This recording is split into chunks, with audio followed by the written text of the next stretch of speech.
Many people who received Social Security or didn't file taxes are calling our Problem Solvers Coronavirus Hotline, wondering when their stimulus payment is going to arrive. 2 Works for You's Travis Guillory reached out to get some answers.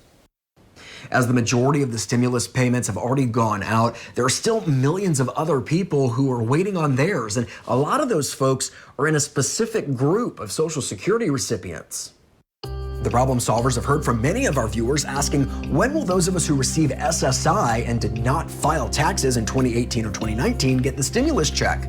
Well, according to the Social Security Administration website, SSI recipients who did not file a 2019 and 2018 return and who do not have a representative payee should receive their electronic payment from the IRS by May 13th by direct deposit or to their Direct Express card if they did not use the IRS's non-filer tool.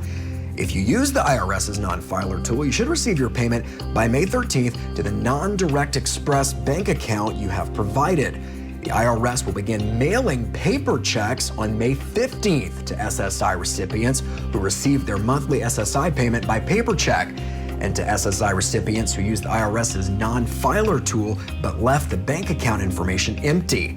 And as a reminder, the stimulus payments are not considered income. And if there's a coronavirus-related question that you would like the Problem Solvers to look into, just give us a call to the number you see here, 918-748-1502, our Problem Solvers Coronavirus Hotline, and I'll do my best to get you the answers you need.